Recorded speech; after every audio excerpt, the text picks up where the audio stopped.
Welcome back to the Property Frontline. Today I'm speaking with Vicki Lear from Vault Property Management.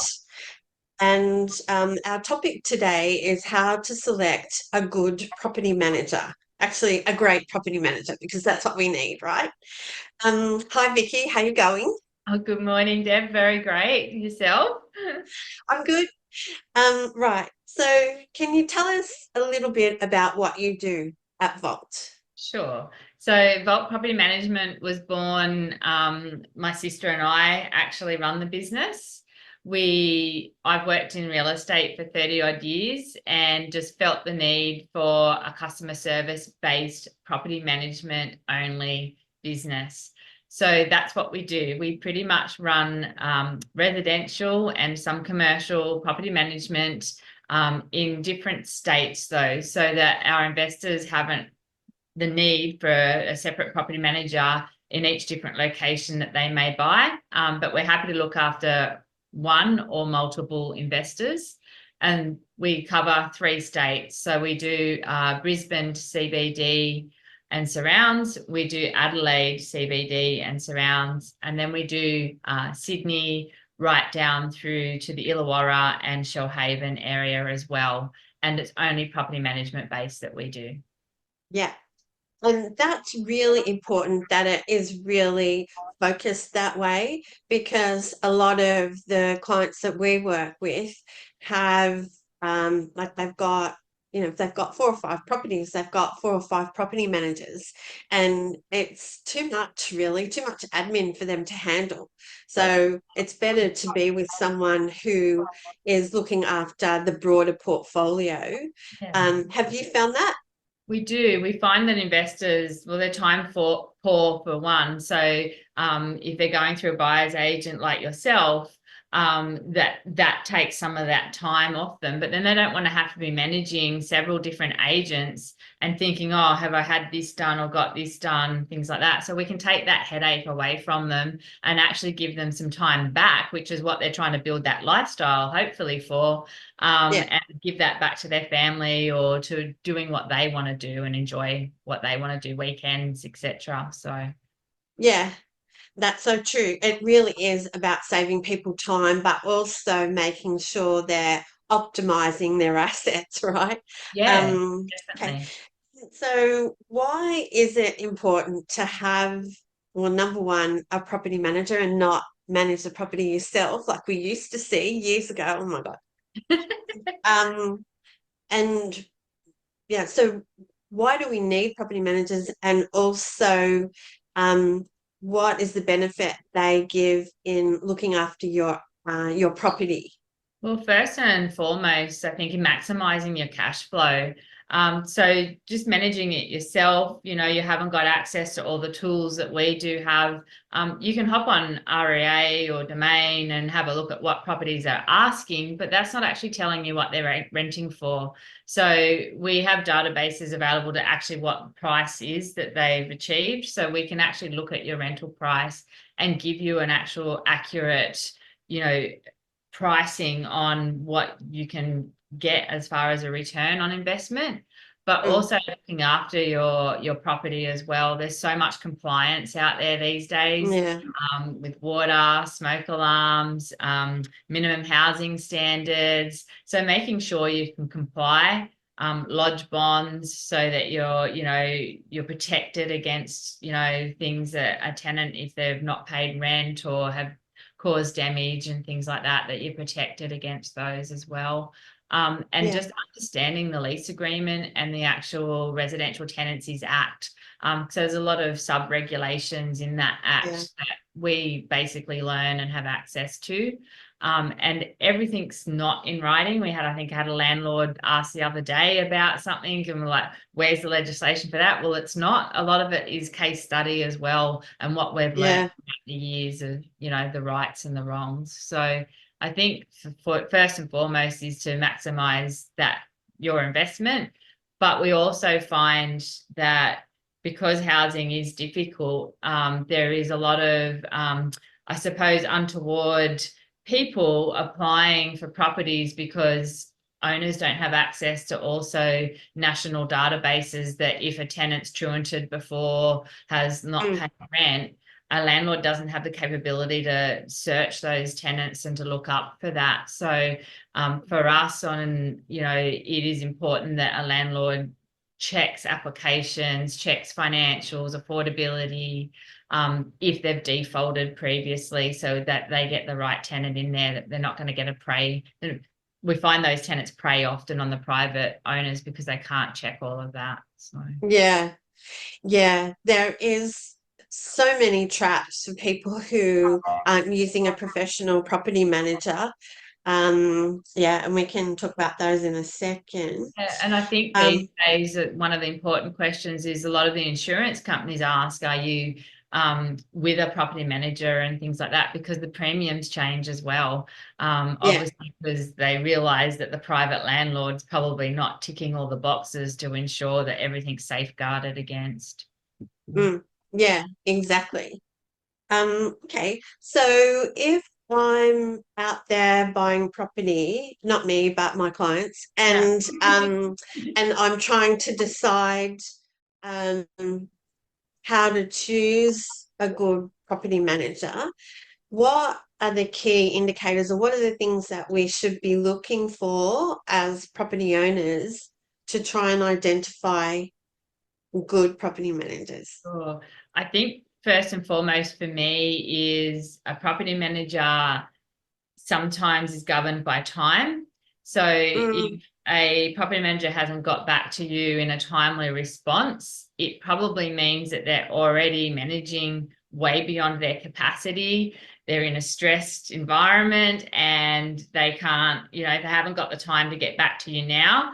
What's that going to be like? And you're a new client. What's that going to be like when you're actually on board? And are they going to come back to you and communicate you in a timely manner? So I would certainly ask the question of how many properties they are managing currently and how many they've got capacity to, so that you know whether you're important as far as getting back and communicated with. How many years experience is also important. We find a lot of general agencies that have sales and property management, their sales seem to be the one that they look after well, and they seem to just, nothing wrong with putting juniors in, but juniors need to be guided as well. And I find that they'll put a junior in a senior role to run the property management department because they invest most of their money back into the sales team. So experience is certainly a big one for me. Whether your directors and your owners of the business are actually involved, like Michelle and I are still very involved and still hands-on in our business, and often calling in and checking in on with clients as well, just to make sure that that level of service is received throughout, no matter what property manager they're with. So I think that that's really, really important. Geographic area, how many, do they cover that area? Things like that is very important as well. And think that that's all that kind of comes to mind for me at the moment. Obviously fees will come into it, but I think you get what you pay for, and we find that if you're paying a cheaper fee, sometimes that property manager's got to manage more to cover their wage. So we find that you may not get that service with that cheaper fee as well. So and can people ask for some examples of the properties that you've managed, or you wouldn't? Is that like breaching privacy? No, definitely examples. And also, like, one of the first questions I would ask an investor is this their first experience, and things as well, because there might be things that they don't know. How often do you pay landlords? Is there any charges for financial year statements? Do you look after council water rates, strata levies, things like that? Because it's beneficial if they do, and most do, for an investor to have all those looked after, so that at the end of the financial year, they're not having to try to organise all their paperwork. They can give one statement to their accountant and it's actually their financial, items are actually taken care of. whether they have a good bank of tradesmen, I think, as well, because not Yeah. having a good bank of tradesmen actually lets that property manager down, because they, Mm. they're not getting jobs completed and maintenance completed. And I think that that's the biggest complaint that we receive in the property management industry, is basically clients not having maintenance completed. So we've identified how we can find a good property manager, but what if you're already with someone? How can you tell, what are the signs that you're with a bad one, and what can you do about it? I think most know if they're not happy, Mm, and it's because they're managing their property manager. You shouldn't have mm, to ask, your property manager to do a rent review. You shouldn't have to ask about the lease. You shouldn't have to chase up maintenance. If you're with a good property manager, they should be informing you before you actually even have to ask the question about, oh, this is the rent, we've just done a rent review for you, and this is where the lease is at and the tenants wish to sign, where are you up to, do you want to move in? And they're proactive against the maintenance and things. So I think they're probably the three biggest signs. But also, if you don't hear from your property manager, how are you meant to build that relationship and know where you're heading? So we try to align ourselves with our clients' goals. And okay, well, if they're going to be heading, I want this investment for a couple of years and I want to sell and I want to, buy my own home, or I want to buy another investment. If you're not helping work towards your client's goals, how do you know that you're doing the right thing? And, and I think that relationship's the key. So, yeah, yeah. yeah, and communication at the rate that owners like want it, as opposed to, also when they need it. Mm. Yeah, definitely. And there's different forms as well. Like, we don't rely on email, we pick up the phone, particularly if it's a backwards and forwards conversation. You don't want to be going backwards and forwards in 10 emails. But we also, little property reports and give video reports and things like that. So another thing is if you're not receiving routine reports and things. So that's regular Mm. inspections to make sure the tenant's looking after your property. We actually give our owners a phone call after that so that they know we've actually been, but they know to expect the report in their inbox as well, because I know sometimes emails can be a bit drowning and owners are just like, oh, Yeah, but if they exactly. know they've spoken to you and they know if everything's okay, or to look out for something in a report and for you to discuss later, at least they've got the heads up. Yeah, So yeah, I think that that's really, really important. So. yeah. And a lot of property owners don't realize that they're not tied to their property manager like they are tied to a tenant. So you can actually move if there's an issue. Correct. Uh, So, And, except for South Australia, so South Australia is actually a set time frame. So usually 12 months, 2 years, something like that. So mm, South Australia can be a little bit more tricky. But Queensland and New South Wales, you are not locked in for any time frames. So pretty much if you don't like your property manager, you can basically, well, my first point of call would be to have a conversation with them, let them know what you're not happy with. Maybe they're a staff member, or maybe it's the director or the owner that you need to speak to. mm, They could have room for improvement. We always say that feedback is, a gift. And if you don't receive feedback on what you may or may not be doing right or wrong, then how are you supposed to fix it? So my first point of call, if I get an owner that's not very happy and they're, complaining about somebody else, have you spoken to them? What's the scenario? Can it be fixed? mm, We usually find that, most owners will have a chat to their property manager sometimes, and I've had one recently where I've had a lady come to me and says, I'm going to talk to the director. It's not one we manage, but it's from another person, and I encourage them to go back and have a chat. They've been able to actually sort it out. So sometimes a conversation is the way to go.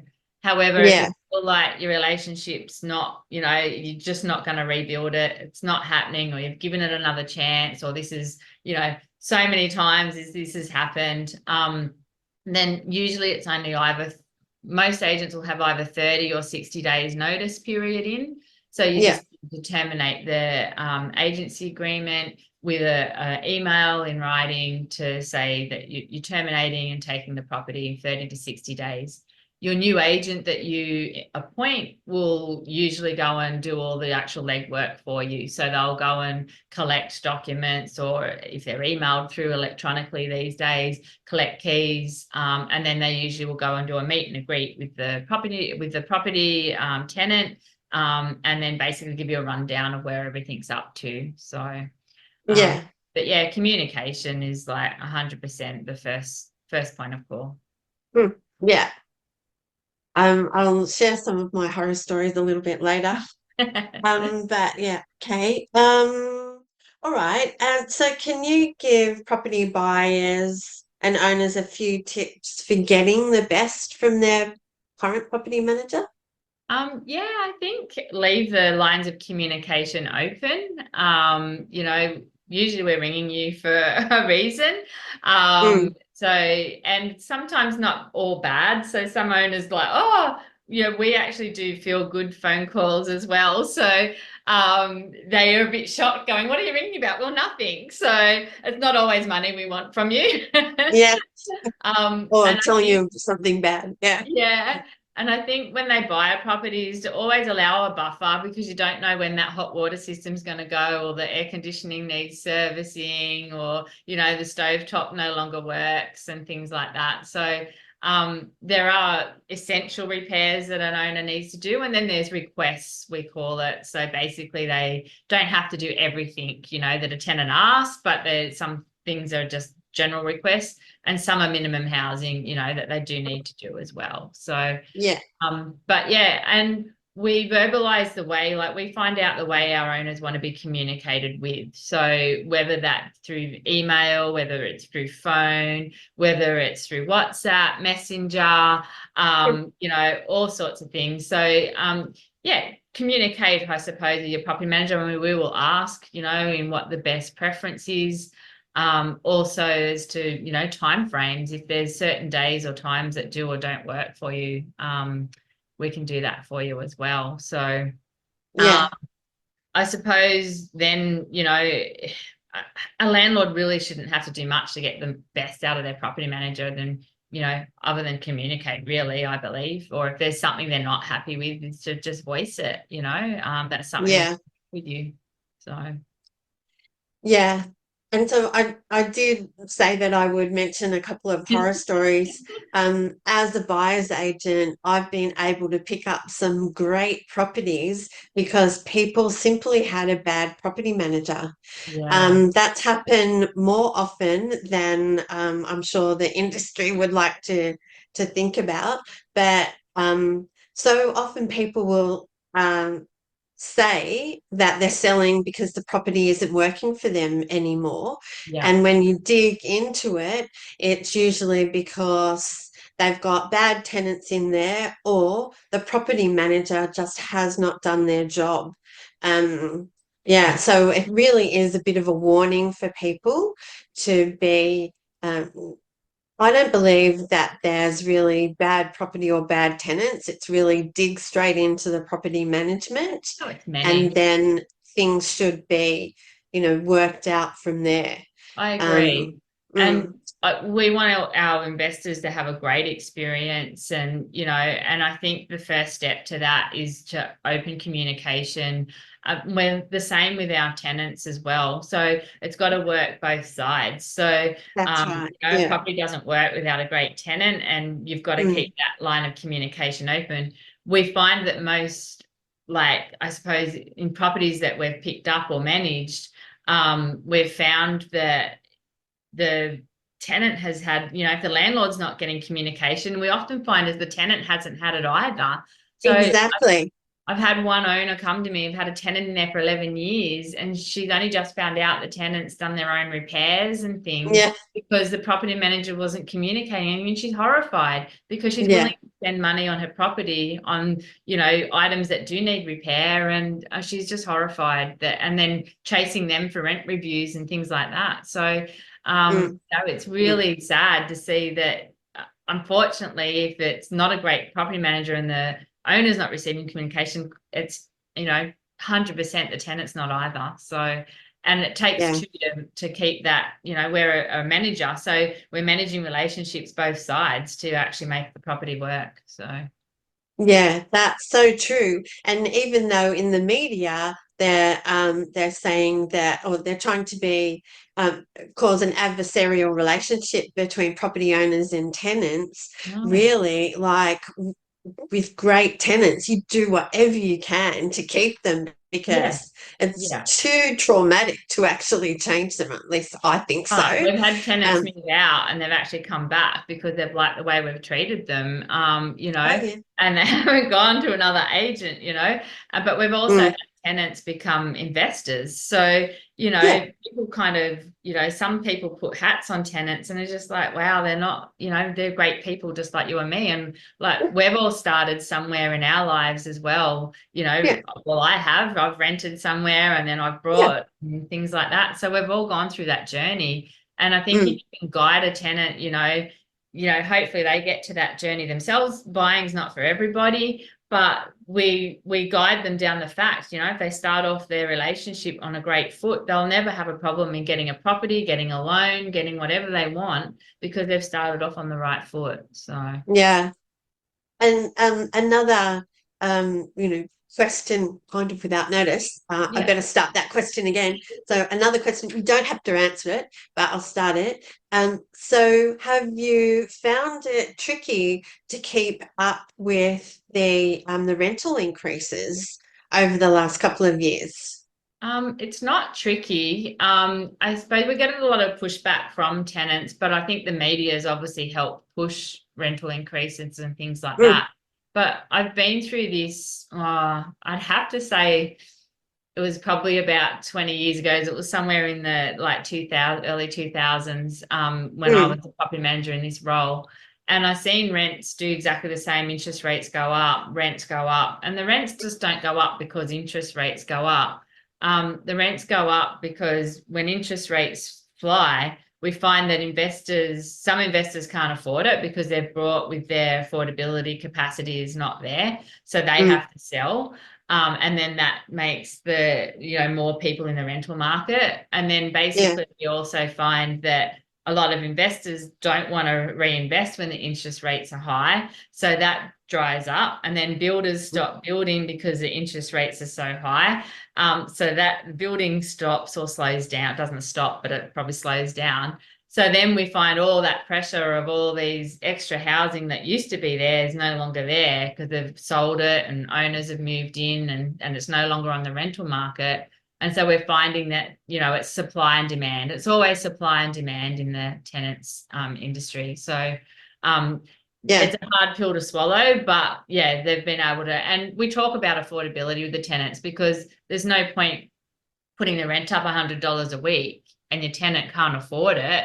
And mm, then, so we have those when we're doing rent reviews and things, we actually have those conversations with the tenant. This is where the market's at. Are you able to afford this increase? This is what we're looking at. And we have those open conversations with landlords and tenants. So, yeah. yeah. Yeah, it really is. Like, comes down to communication once again. Yeah, yeah, Yeah, yeah. And mm, yes, if the tenant can't afford it and the landlord still, is requiring pushing it, for it. yeah, and we can't negotiate to something that's mutual for both and they can both afford to live with that, then we look at, rehousing and stuff like that. But yeah, it's keeping that open communication and yeah, just checking. And because if you start putting rents up just willy-nilly, like we've got one of our property managers owns her own investment, but also is rents somewhere as well. And her property manager just sent them a letter, no communication, no anything. And she's just like going, I can't afford this. So she's the one that had to initiate the conversation. And it's just like, wow, I just couldn't send just a blanket letter to somebody and going, this is your $100 rental increase or your $70 rental increase. They're all, areas that we need to have conversations about. So otherwise Yeah, you get rental arrears or you'll get mm, bigger problems if you don't even open that up for a conversation. yeah. Yeah, that's so true. Yeah. Okay. Alrighty. Well, is there anything else you think we need to cover at all today, Vicki? I just think affordability these days with tenants. So we're finding like there's a lot of media hype about you know, how rentals are in short demand and things like that. Mm, I do believe that they are for the market, and we call it an affordable market these days, but anything kind of from $650 a week and downwards is your affordable market. And yes, rental yeah. demand is very, very high. Anything kind of above that, we're finding the market is a little bit slower on the uptake. And because cost of living's up, people can't really afford the higher rents. So they're either looking to share or they're looking Mhm. to, you know, they're very it needs to be a really spot on property if it's above that mark. So I think keeping in mind when you're listening to all the hype about the media and rentals and things like that as well. So Yeah. Speaking to property owners, of course, yes, who are yeah, thinking, oh, it's time to yeah. increase my rent. Yeah. Yeah. Definitely, definitely. So Okay. yeah, and we guide our property owners on what's happening in the market as well. We're pretty proactive with that. So Yeah. Okay. Well, that sounds very good. All right. Well, thanks so much for taking the time out to chat today. It was really, really informative, and I really appreciate you being so candid. Yeah, we'll look forward to catching up again soon. yeah, thanks, Deborah. I really appreciate it. And yeah, we hope to help some investors along their journey and make it a great journey at that. So Okay. Thanks a lot. thank you.